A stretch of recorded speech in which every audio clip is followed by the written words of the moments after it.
What?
All right. Are we changed? Yes. All right, cool. How's it going, everybody? We are back. It's been a while. Yeah, Right? we didn't stream all week. Right. Because we were getting this lovely man on, the mayor of Round Rock, Mr. Craig Morgan. Thanks for having me, guys. We are so grateful that you agreed to be on with us and answer our questions. We can't thank you enough. Yeah, like honestly, me sending that email to you of asking you to come on was just a full court shot. Yeah. Just threw it up there. Well, I appreciate that. I try, a lot. Earlier today, I've done 2 videos for first graders that are learning about the duties of the mayor. Oh, That's cool. My mom was a teacher for 30 years, and so any way I can be involved with students, I try to do it every time I can get a chance. So it was an honor to get the invite and give you a shot to get some practice at doing this and getting better every day you do it. yeah, and we really appreciate that. All right, and we have some questions for you that we want to ask. I'm going to go ahead and get right into this, if you don't mind. Sure. I'm going to go ahead. We want to know where are you from? Like, where did you grow up? When, like, if you're not from Round Rock, when did you move to Round Rock and all that kind of stuff? Sure. So I actually grew up in a town called Odessa, Texas. Oh, Odessa? Okay. Yeah. If you ever read Friday Night Lights, Yeah. that was the year after I graduated high school. Matter of fact, I went to school with many of the characters in the book, such as Booby Miles, some of those guys. Stan Wilkins was in my wedding, whose dad was, they called him AG, almost God, because he was the coach at Permian for a number of years that they won state championships. But so I grew up there most of my life. I was adopted. I was actually born in Freiburg, Germany, and my parents adopted me. And so we moved to Odessa when I was roughly in the 2nd grade. I went off to college at Texas Tech, then got a job back home in Odessa, and then went to Austin to do some work at the state as the tourism development director for the state of Texas, and then went to law school back in Tulsa, and then came back down to Round Rock in 2005. So my wife and son and I have been in Round Rock since 2005. Awesome. Yeah, that actually was gonna lead into our next question, because we found out that you have a bachelor in political science from Texas Tech, master's in business from Texas State, and law degree from Tulsa. And it's like, why all the jumping around in colleges? But you did keep it local in the South. Yeah, when I got out of Tech, I probably went. They say college is supposed to be about 4 years. It probably took me 6 years. I didn't get my stuff straight, and until my mom and dad finally said, "You can get a job or get your degree." And so once I got out, I worked for about 10 years. And actually, I was starting my master's down in Odessa at University of Texas at Permian Basin. And when I got offered the job to come to Austin, it was just too good to turn down. But it was on a condition that I could go to finish up my master's. And so I did. And then when I went to Tulsa, I've been in the workforce for about 10 years. And, I only targeted a few schools. And so that's the one that gave me the opportunity. And I went. But, when you get, in my opinion, when you get some different degrees from a bachelor's to a master's to a law degree, it's good to get it from different universities. Kind of get a different take on what schools have to offer. When I did my master's down here, UT wasn't even offering a weekend program for MBA. So I had a ton of UT students really that had graduated that was there. So now it's common. Right. Again, with like schooling and stuff like that. So after your extensive schooling, what made you want to pursue the career that you're in now? When I went to law school, I didn't, it's kind of crazy. I didn't know if I've always had an interest in law school, but I didn't really know if I'd ever practice it. And then the practice I got in, we represent, governmental entities. Mm-hmm. And so that kind of went down my lane of, I was a political science major, as you mentioned. And so that allowed me to, always had an interest in government, any kind of government work. And so I've really been in the nonprofit government world since really out of college. Okay. So you're already familiar with that kind of sector of work? Yes. All right. You're exactly right. Yeah, and then my next question was like, how does someone go from an attorney to the mayor of a city? Yeah, so, being the mayor of the city is a volunteer job. So I ran for office back in 2011. Well, actually 2009. I lost my first race for city council. And then a gentleman stepped off and retired about a year and a half later. So I ran in 2011 and won. And I actually didn't even have an opponent.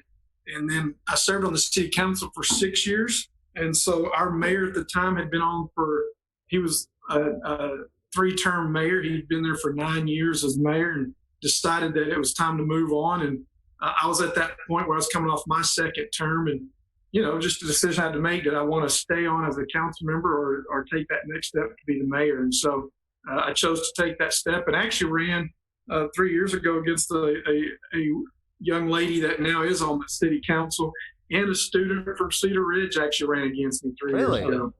That's interesting. Huh. He got 10% of the vote, so he did well for himself. That's cool. That's actually really cool. And like before Logan gets into our next question, I want to ask, like, how was that experience, like being on the city council and making that jump to mayor? How was that? I think being on the city council and watching the mayor that had been before me for the last 6 years before I ran, it gave me a lot of insight. The last year I was the mayor pro tem, which basically the council votes on, and you fill in for the mayor if he's not at a meeting. A lot of times you get asked to go fill in roles where he's not able or she's not able to get to. And so I just felt like I had the most experience going into that. And, my time from the prior 6 years, I kind of just knew how it all worked. And so it was a pretty easy transition. I've got a great council. We all get along. We don't always agree, but we're very respectful of each other. And it's been awesome. I'll be honest, guys, the hardest part about being the mayor has been the last couple of weeks. With the COVID-19. Yeah, can imagine.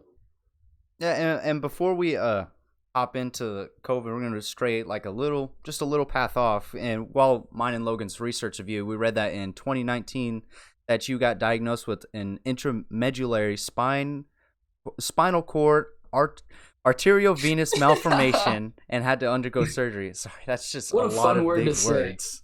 And that's why it's not my question.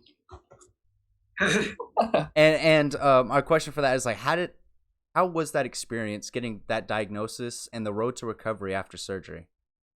Yeah, so that's a great question. So let me back up a little bit. So back in, I'm 51 years old. So I've never been very, I don't get sick a lot. Don't go to the doctor a lot. Back in 2018, I was diagnosed with testicular cancer. And so I had to have surgery for that. I did not have to have any chemo, thankfully. And so it was really easy compared to this last surgery. So back in October, my wife and I were in Nashville, Tennessee visiting. And I started to be where I had some numbness in my left shin, and I couldn't really walk. I started looking like I was a stroke patient, how as they're recovering. And before, that was on a Thursday. On Sunday, I was having to be pushed in a wheelchair because I couldn't walk. Oh, wow. And so I got back to Round Rock as soon as I can. I know the CEO at St. David's Round Rock asked him for some doctors.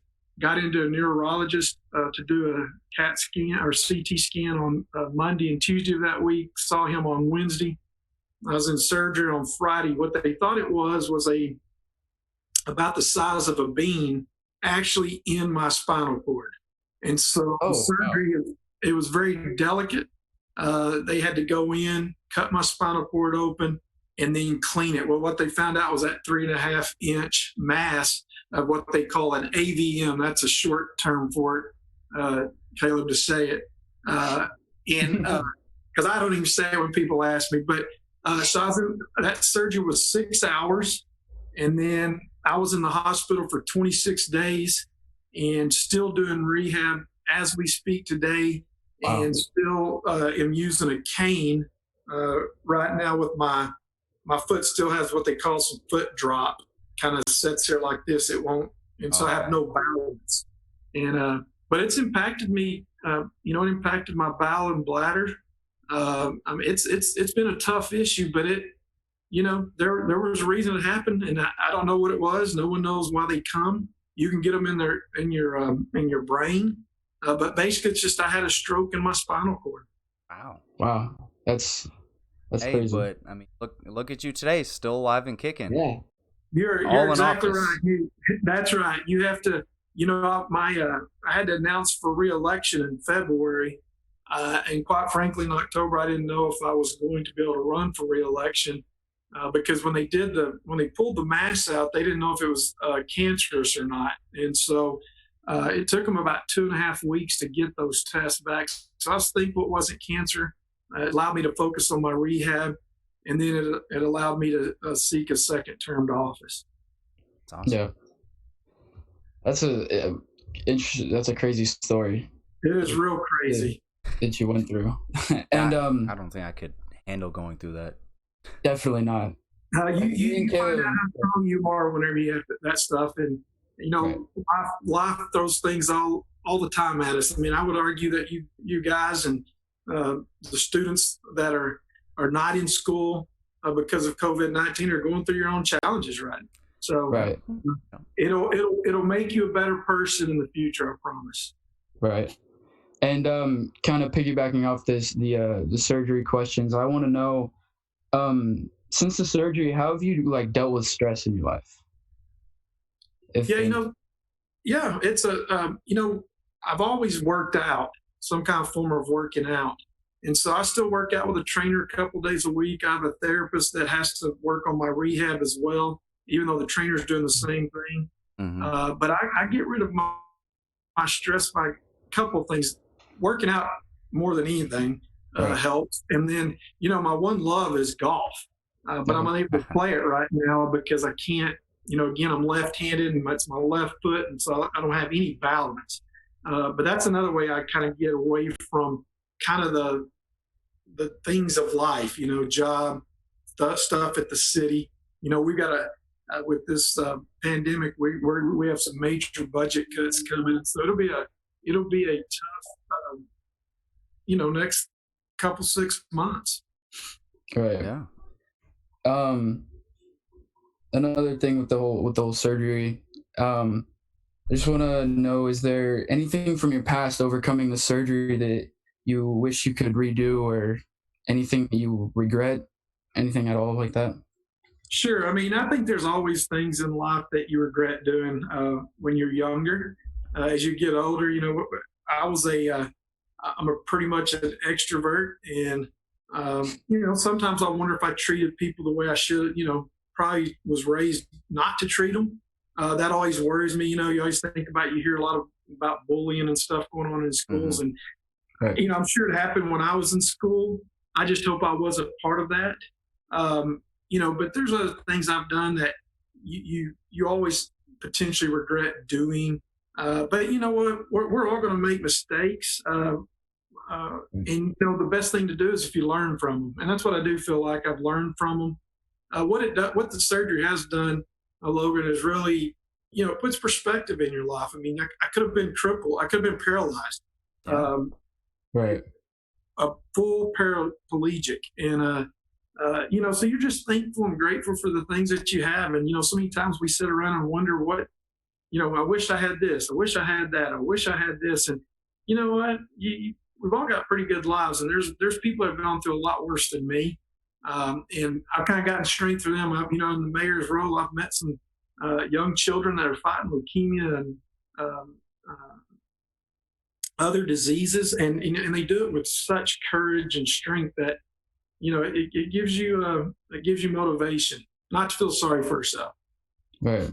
Well said. That's really well said. Yeah, that's powerful stuff right there. Really. So you really came out the other side of this feeling like a better man because you're stronger from the whole experience.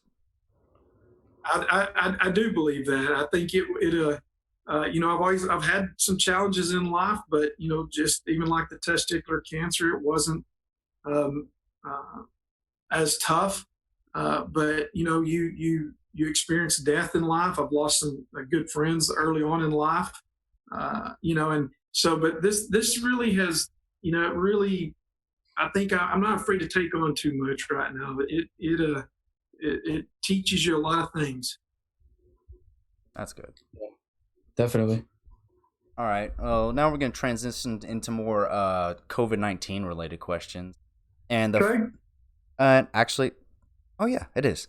Okay, so we know that you have a son that goes to UT, and how do you feel about the way UT has responded to the pandemic, and furthermore, the way that Round Rock ISD has responded? Yeah. Uh, he's not at UT anymore, so I need to change some of my information apparently. But I can answer the question. I really think that colleges and the schools, the public education, high school, Round Rock ISD, a lot of that was dictated by what the state has done. And when Governor Abbott shut down the schools till May the 4th, and then announced today that they were closed, as a governmental entity such as Round Rock ISD, you really don't have much choice. I think they're doing the best they can. We're blessed in this community. A lot of people come to Round Rock because of Round Rock ISD. When we go out and recruit businesses, they know what kind of public education system we have. And we got kids like you out here. I mean, you're doing a podcast. I mean, kids your age don't sit around thinking about those kind of things. I sure did. And I've met a number of kids that have started programs. We had a 12-year-old that approached us about changing our animal ordinance. And she was successful, and then went on to the state and tried to get it at the state level. I think you got to try to do the best you can with. I think the school district's trying to handle it the best they can, and I support them. Is it perfect? Probably not.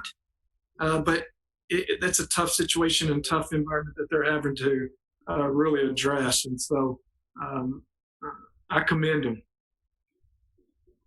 Yeah. And if you did have children our age, what would you be telling them in terms of self-isolation right now during this pandemic? Yeah, I think, that's a tough thing. I mean, we as Americans are not meant to be restricted. I mean, our Constitution was founded on liberties and freedom of movement, and freedom of expression, and freedom of religion. And so that's kind of the battle that, as a government official right now, that we're seeing, and you're starting to see. If you've seen some of the states where there's been protests about people ready to get back to work, what I would encourage people to do is to follow.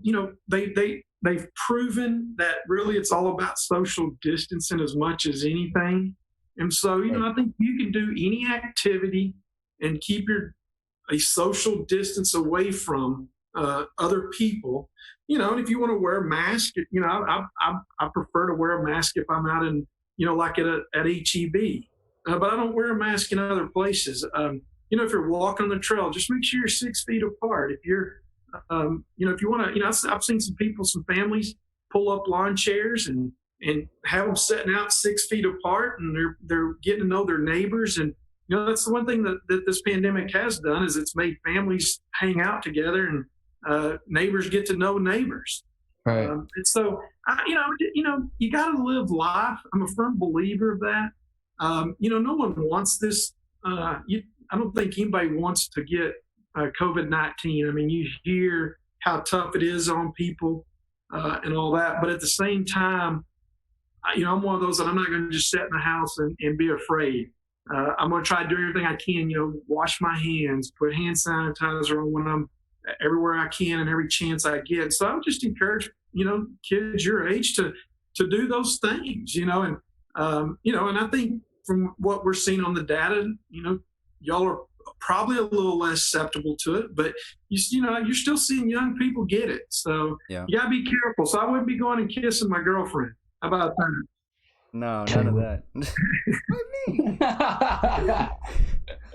No, I know my dad's the same way, because I'm apparently considered an essential worker, because I work at Whataburger down the street, and I still have to go into work once a week, and he's not totally on board with that idea, and I understand what he's coming from, and I do my best to keep myself personally cleaned and do everything I can to protect myself. Well, that's your dad, and I think if my son was a little bit younger and y'all's age, I'd be concerned about those things too, and that's just because he cares about you. And what I would say about restaurants is, y'all have to go through food inspections that are pretty strict anyway. So you're pretty clean way before this even came up. And Yeah. I went to Whataburger the other day, and the person that gave me my food had gloves on and handed me the food and never touched my card. And, so I think everybody's doing their best. Yeah, and another question we have for you, it's like if funding wasn't an issue, say it's like like money was not a problem, and you had you are at any level of government with any certain type of power, how would you respond to the current situation? So let me tell you, that I think for me, there'll be two areas, and there's two areas that we as a city have really responded to. Number one, individuals that have potentially lost their job may still lose their job because they haven't gotten to reopen. I would definitely put money into our nonprofits, our churches, the Round Rock Service Center that helps pay for utility bills and basically is a food pantry. I know they're seeing an increase in number of people. The city has given some money to the Round Rock Service Center, a pretty substantial amount to help individuals in that category. For us, I don't know if y'all ever go down to downtown Round Rock. We have invested a lot of money in downtown, and about 4 weeks ago it was a thriving downtown, and if you go down there today, if you drove down there right now tonight, it's a ghost town. And so those small businesses are the backbone of an economy.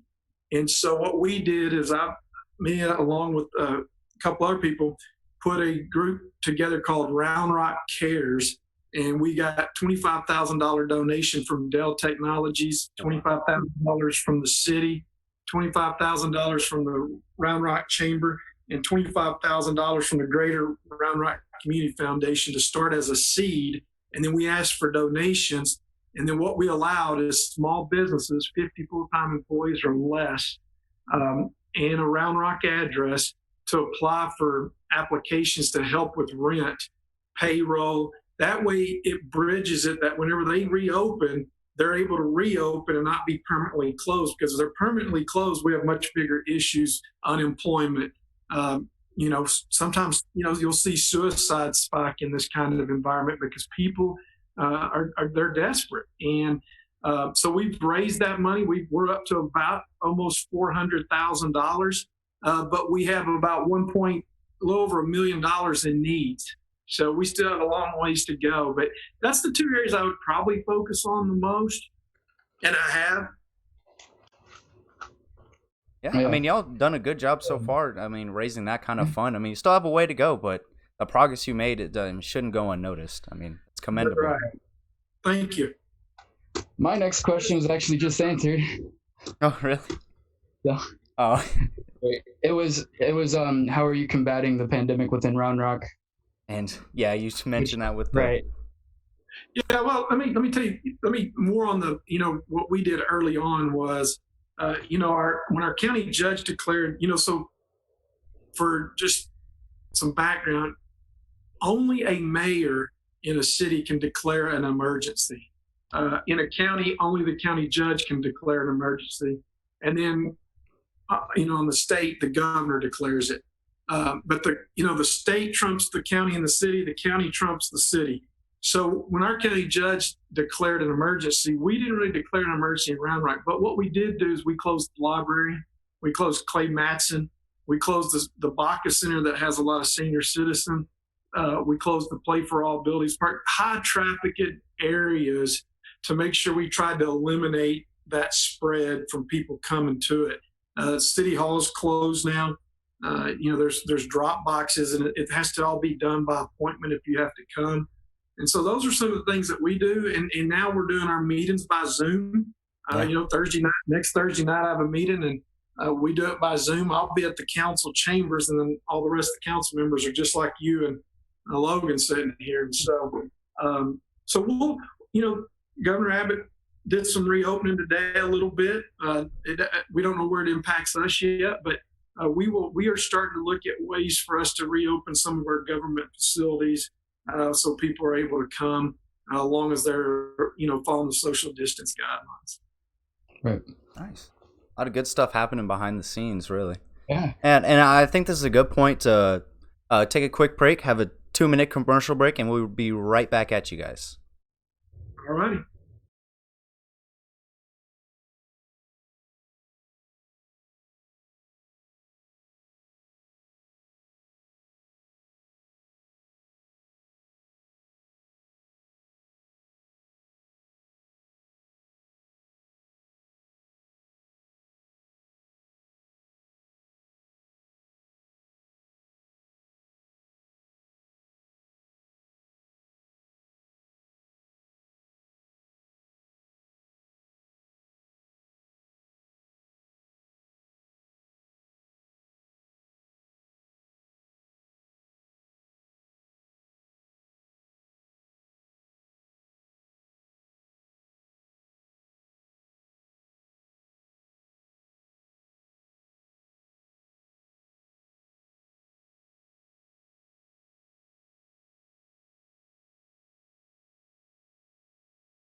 All right.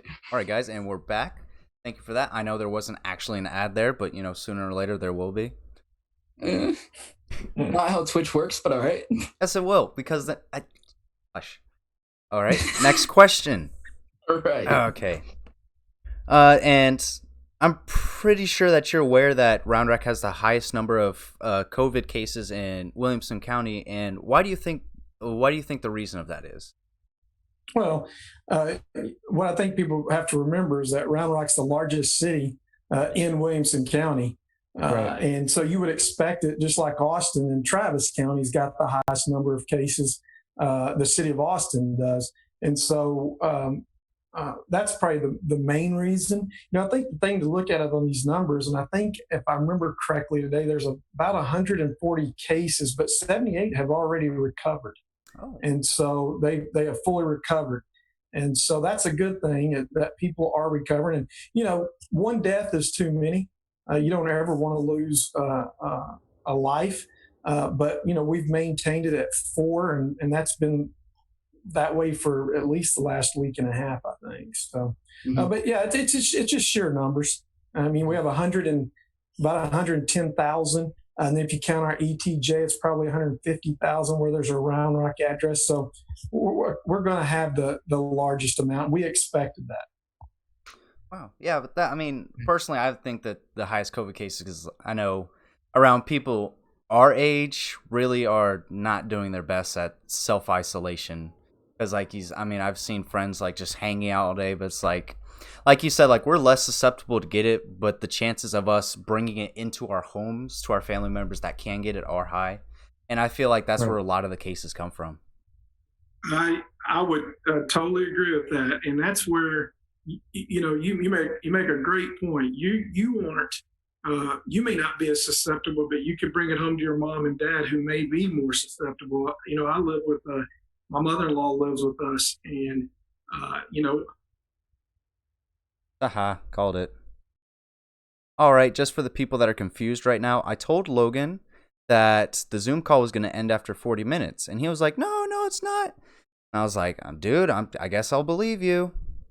And look, I was right. So just for everyone to clarify, Caleb is smart. Okay, now I'm going to invite both of them back.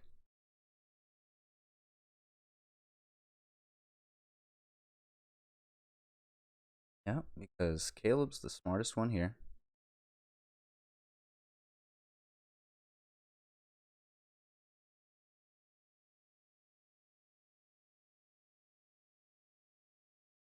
I'm gonna hang my head in shame. Yeah, guess who was right? Yeah, shut up. Caleb was right. Shut up. Because Caleb's smart. Dude, as soon as it dropped, I was yelling. I told you. No, it doesn't do that. It only does that for you like twice. Sorry about this, guys. I told Logan I wouldn't restart the Zoom call earlier. No. Sorry. It doesn't always do it. Okay. But you get to That's my bad. I'm gonna hang my head. For the next couple of minutes, you can listen to me dog on Logan for being a big dum dum.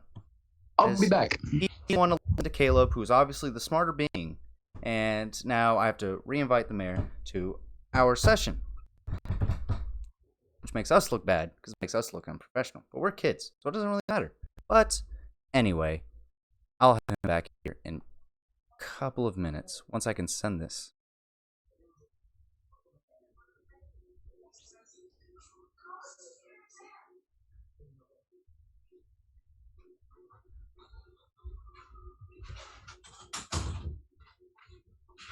Hello.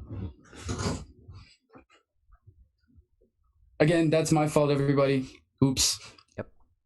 I mean, ultimately, Caleb, you have all the power, so you could have overruled me. Hey, but I just want to do that, man. I wasn't going to be upset. I was not going to be upset, mister. It was fun. Yeah, Logan, you big goof. Shut up. Hope he comes back. Yeah, I know. He already told me. He was like, "Hey, I lost you guys." I was like, "Yeah, I know. I'm just inviting you back." Yep, that's my bad. Logan's a big dummy. Hey, okay, we can talk about this later. Now we're talking about this now with everyone watching. Go ahead, with everybody watching. Because I told you, I was like, "Hey, we need to get this squared away." I know, and I could have just bought the premium. Okay, he's here. Or enough ranting.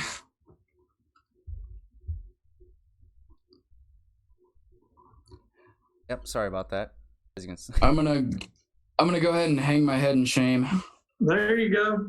Knew it was gonna happen. You called it. My bad. That's on me.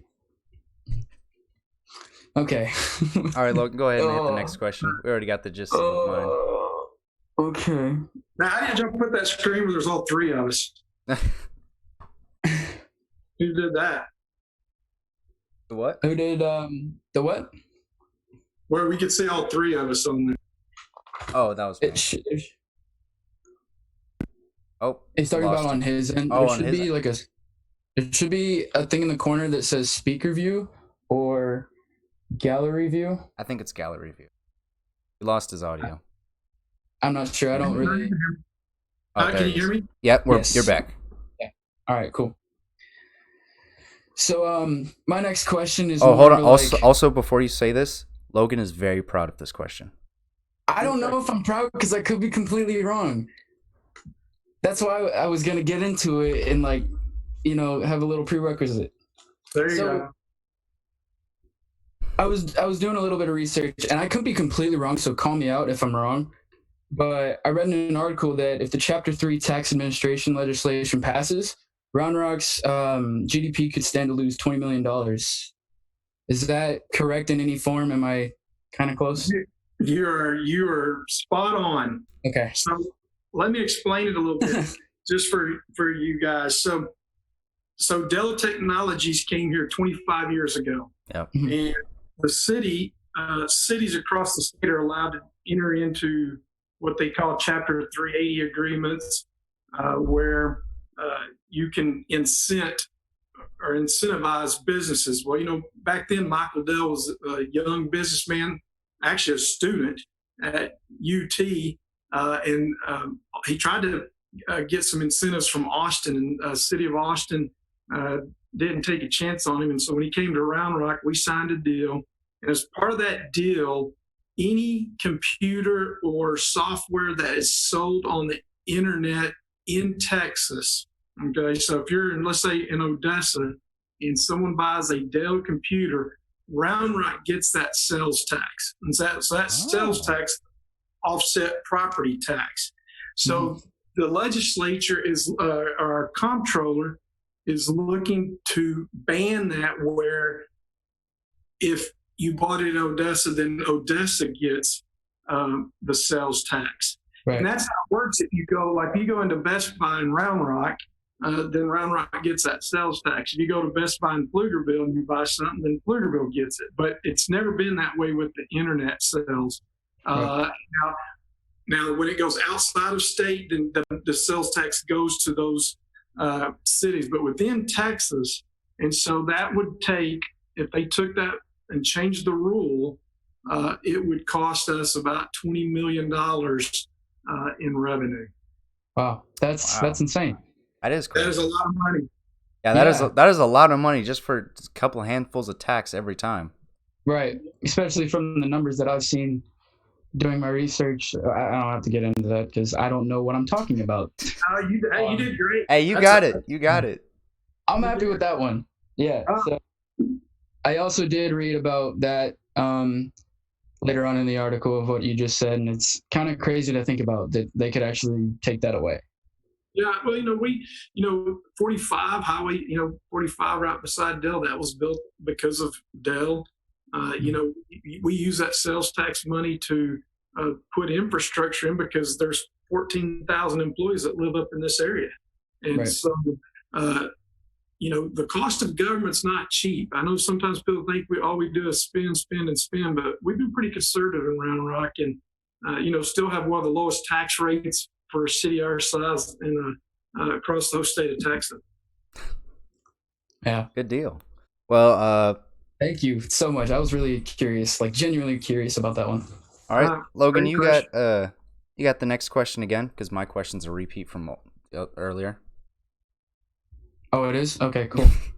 Cool. So what's your favorite part about being mayor? If you had to sum everything up into one little category or one little thing that you could think of, what's your favorite part?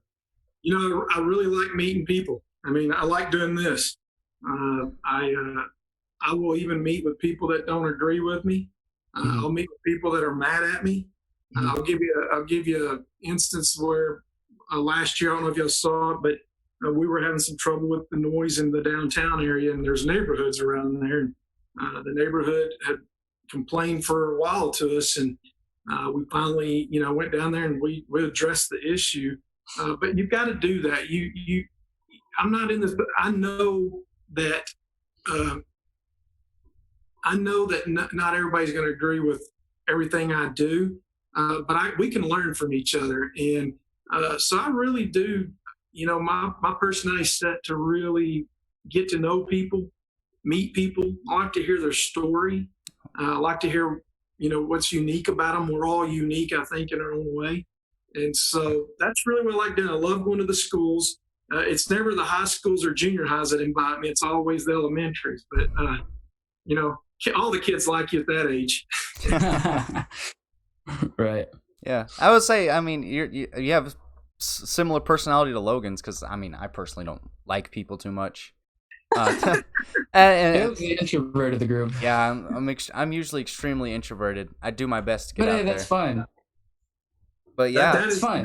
And that's good for a mayor to be open-minded like that and to be willing to communicate with people. I don't think I could. Yeah, you could. It's my wife is an introvert, so I know exactly how, my son is too, for the most part. But, we balance each other out, and sometimes she thinks I'm a little bit too out there and need to pull back in. And I think sometimes she's too private and needs to go out a little bit. So, but it all works out. We all have our strengths, but I do enjoy meeting people. That's pretty great. And speaking of people, with the COVID-19 stay-at-home order, do you think that the city or the state should have more or less regulation on people going outside and meeting with others? Yeah, I think it's been about the right response up to this point. I'm not in favor of more restrictions at this point. We're seeing the recovery rate in Williamson County. I think people are doing a great job. I've gone to our park. We were one of the few cities that kept our parks open at Easter, and there were people that were mad about it that we did that. But people need outlets. You've got to get out. Isolationism is not good. If there's an abusive relationship in a family, that's not good if you're locked up. And so if it gets one person out to just kind of let steam off and not, have a domestic abuse problem or violence incident, then, I think it all has done what it needs to do. I do think that people are getting restless. You're seeing it. I'm starting to see a little bit more traffic than I've seen the prior 2 weeks. So I think that's why the governor did what he did today. And, right now we're kind of under his guidelines, and we'll have to follow them. But I do think that it's going to be a new normal until we get a vaccine. Once we get a vaccine, then it'll be just like the flu. Yeah. Right. Once again, all about the people. And really, Yes. really putting them first. Yes. And, Gotcha. yeah. I do believe that is it for our personal questions that we had for you. All right. We have some questions from our viewers that they sent in that they would like to know. right. First one I have here is, Mr. Morgan, hypothetically speaking, if you were to come into $10 million, how would you use it? Man, I don't know what I would do with $10 million. No, I think that I've been, I've been blessed in my life. I mean, there would be certain things that I would do to take care of my family and make sure that they're taking care of the rest of their life. But then I think I'd give back. I think I would, I may invest some, but at the same time, with $10 million, you could make a lot to do to help people. And as I've said, I'm a very fortunate man. I've lived a good life. I've been probably too blessed. And I think I'd want to give back as much as I can. I know my mom and dad always were big givers. And they were, if there were ever angels amongst us, my mom no longer lives, she was an angel. And, but I just saw how they were with people, man. They always were looking for ways to help people. And so I think that's where I'd probably put most of it. Hmm. Once again, all about the people. That makes me feel bad Right. about my response to that. I'm like, man, I'm getting a new car, my own place. Well, you do a lot of those things, Caleb. Trust me. No, that's almost the perfect response. I mean, give it back to your community. Yeah. All right. And the next question we have from the viewers is, if you were an ice cream Question? flavor, what would you be? Oh, if I was an ice cream flavor, I'd probably be. That's a tough question. I love vanilla, and I love peppermint. I'd probably be a mix, like Yes. all kinds of flavors. Now, Yeah. it probably wouldn't taste very good, but Right. but vanilla's my favorite. Peppermint's my favorite. Those are two of my weaknesses. I love ice cream. I do too. All right. Another question we have here. Have you always wanted to be the mayor? And do you have any aspirations to climb the political ladder? Oh man, I get that question quite a bit. I don't want to sit there and say I had aspirations to be the mayor. What I did do is when I got here in 2005, I knew I wanted to give back to my community. And I got involved in a program called Round Rock Leadership, and it's hosted by the chamber. And I went and learned about the community of Round Rock.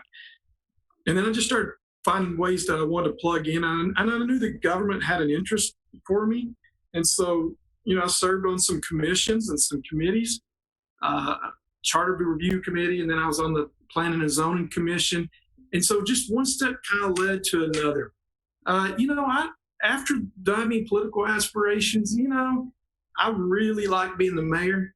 I feel like I have a much greater impact. A lot of people think that you have much greater impact as you go up. And I would argue that you don't have as great of impact as you go up because you're not as close to the people. I can go to HEB up here on the corner, and if someone's not happy with the city, they can pull me to the side and tell me they're not happy with certain things. And but I really like this. And so right now, I just think my focus will be on the mayor. I will never say that there's not other potential opportunities, but that's not what I'm looking at. I look to serve my next 3 years as the mayor. Right. That's Awesome. cool. I've actually never thought about it like that. I've always thought like the goal in politics was get as high as you can, but it's like, I guess Right. you want to stay down where you're at because you have the most effect on the people around you. Right. A more personalized effect. You're exactly right. And the thing that I will say is that you're right though about politicians. And I can say this: a lot of them get in it to run, and then they're looking for their next office. And I sometimes what frustrates me as an elected official is that you don't take care of your business because you're worried about what your next office is. And I have to make some decisions that again aren't popular, but I never make a decision worrying about if I'm going to get voted out. If citizens don't want me, they'll vote me out, and I'll respect their wishes. I've lost a race before, so I understand. But there are elected officials that, they worry about their next step, and they worry about the politics of things. And that's probably why they're so divisive right now in this country. No one really wants to work together and try to reach solutions. They just want to be angry with each other. Yeah. I love that answer. That was great. Yeah, that's all right. Another viewer question says, what are you doing to stop the overreach of bigger forms of government, especially during these times of crisis when our civil liberties are most in danger? Man, that is a really, really good question. Oh, that's what I said. Yeah. And that's the issue right now. I think there are a number of people that feel just like that viewer does. And look, I think the less government, I'm a firm believer that the less government in people's lives, the better. And so I try to lead that way. I think this is a unique situation, and I think you got to find that balance. And I think that's what you're seeing now with the states, trying to figure out how can we get people back to work, even if it's at a social distance. And I know the governor is allowing retail to go starting next Friday. So that helps a lot of our mom and pop retail shops. They're closed right now. Yeah. I've heard on by the 27th of April on his next round of openings, hopefully he'll include restaurants and some other businesses that, as long as you can socially distance until we kind of get through this phase and make sure that we don't get this peak. But we'll see some, as we open. I think we're kidding ourselves if you don't see some potential peak. But, we still have to have self-responsibility. That's the thing that people kind of lose sight on all this. We've got to be responsible. And not always is everyone responsible. I get that. But not everyone always follows the laws either. That's just part of our culture. But, there is self-responsibility. And to that viewer's point, I do worry about that. And that's something I've worried about through this whole process is how far is my role in the government to go? And we think for the most part we have found that right balance. A lot of the restrictions that we're under right now were set by the governor and the county judge when those stay-at-home orders came. And we did stuff that also additional stuff for our city facilities. But I always worry about overreach. I don't think we should be over-regulating our lives. Wow. Wonderful. Nice. Killing these questions, man. Amazing responses. Thank you. All right. Viewer asks, what can we plan to see in the near future happening in Round Rock? I think that before COVID-19, I think we could have seen a lot of things. I think you'd still kind of see a developing downtown. I think there's, Kalahari's coming on board.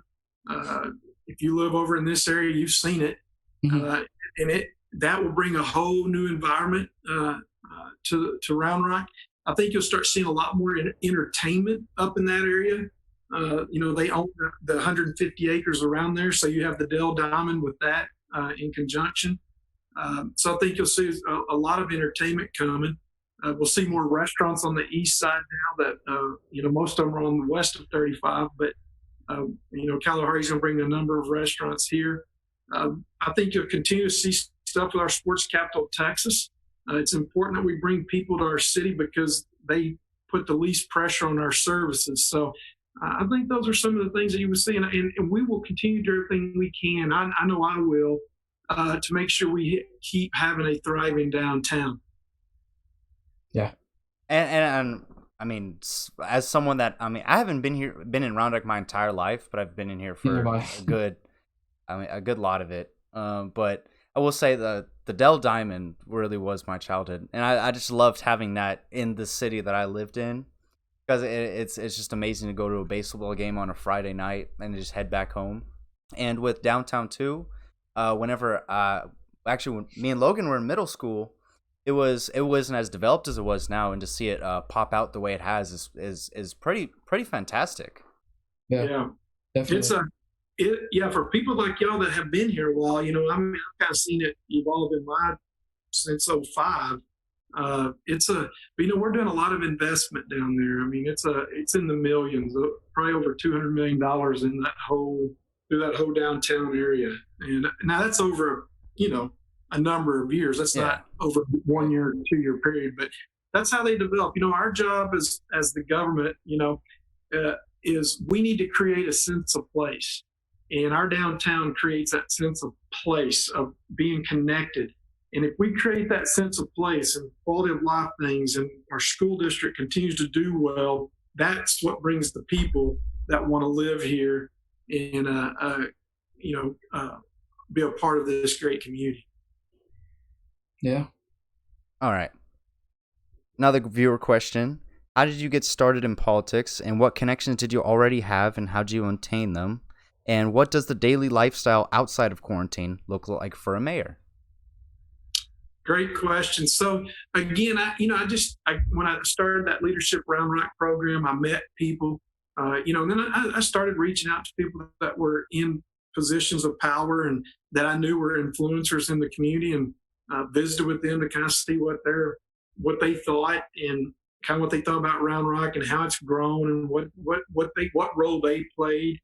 And so that's what I did, and took those steps and took that gamble. On what does it look like outside? There's days that I don't do anything as the mayor. I actually just work in my office at my other job, being a lawyer. I travel a lot with my job. I haven't been doing it lately, but mostly within the state of Texas. And so, and then there's other days and parts of the week that I'm booked all day with city stuff, meetings with people, meetings with developers, meetings with citizens that have concerns, whatever it may be. So it really can vary on a daily basis. Nice. Right. And I think this next upcoming question is quite possibly my favorite. You remembered which one it is. Nice. So, what is better, In-N-Out or Whataburger? Oh, there's no doubt, Whataburger. Exactly. That's no contest. That's not even a close contest. I know. It's no contest. Like, I've been to In-N-Out probably once or twice, and it's just not on par at all. Same. Whataburger. And I'm not from Texas. I like Whataburger. I didn't grow up with that, but when I came here, can't live without it. Yeah, I don't know how do you not eat it all the time? Aren't you the one that works there? Who works there? I work at Whataburger, but I used to always eat the food, but not anymore. I know towards the end of last year, I actually stopped eating meat. Oh. Yeah, and so it's become easier. You still eat there. I still eat there. I just don't eat. I try not to eat. You got your special burger. You got your special sandwich that they make. There you go. And on those long shifts, the smell starts to get to me when I'm really hungry. It's like, yeah. Well, make sure that if you ever see me coming through there, if I don't recognize you, say something to me. All right, I'll definitely holler at you. All right, and I think last question for us, and we can get wrapped up. One of my senior friends asked, it's graduation. I mean, what are your thoughts on that? I mean, because of course, all the seniors right now they're freaking out because they're like, oh, I'm not going to get to walk across the stage and all that. It's that's probably the hardest thing. A couple of things that for well, there's a lot of things that all of you the young generations had to face. Now, elementary, I think, for most part, those kids are, I think the greatest impacts are the people that are, for your fifth graders that are going into junior high. Now they don't get to say bye to all their teachers and all their friends as you go, and as you boys know, you start to separate from your friends as you go up and up, but then you get new friends. And so, I think it's harder for, the fifth graders going into the sixth and the eighth going into the ninth. And then clearly it's really difficult for seniors that want to walk. I'm in hopes that, the governor's supposed to address that a little bit more. I'm in hopes that they're allowed somehow to have a graduation. It may be later in the year. It may have to be virtual and they live stream it in, but just so they have that opportunity to walk across the stage, shake the superintendent's hand, and get your diploma. That's that's kind of one of your stepping stones as a human being. You get kind of think of all the stepping stones: going to high school and graduating, either going to college or going to a 2-year program to get a certificate to be a welder or coding or whatever it may be that your interest is. And those are always opportunities that you hate to miss. Another thing that I hate is for all the extracurricular activities that people and all these seniors are missing out on. I mean, a lot of people had, dreams of being in the playoffs. And, I think if I remember correctly, Cedar Ridge's softball team was really tearing it up. And, yeah, they were.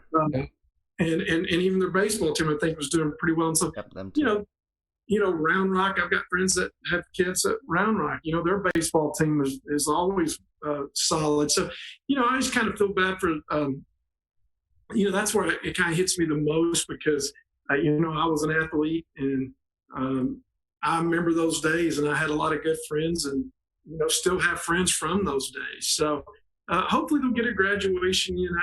I can almost bet the district's doing everything they can to do it. And it may be in August, but at least you get that opportunity to walk. Yeah, I think what impacted the seniors the most about just not coming back to school is that because once we had our spring break, towards the middle of it, they're like, "Hey, you're not going to come back to school," and it's like we had heard it from around the country that was happening. But I think everyone here was still in denial, like, oh, no, it couldn't happen to us. It couldn't be us. And then it did. And then it was like, it was no warning. It wasn't like, oh, before you leave, guys, this is the last time I'm going to see you. It was just like, okay, see you after spring break. And that after never came. Right. Yeah, and when you leave as a senior in high school, that's another part of where you really start meeting new friends. And I'm still... My best friend from, we've been best friends since second grade, but that's very unusual. You'll have one or two that you really stay in close contact with. And, but you don't, after you walk that last day and graduate, you really don't see a lot of those seniors anymore. And so that, I can imagine how tough that is. Now, y'all both are juniors, right? Yeah. Mm-hmm. So hopefully you won't have this impact next year. Let's hope. Yeah. Yeah, but no, I mean, I've known Logan since what, 6th grade? 5th grade. No, 6th grade. Yeah, it was 6th. It was 6th grade. That's crazy because we both. And then I moved. Yeah, we both went to Huddle Middle School.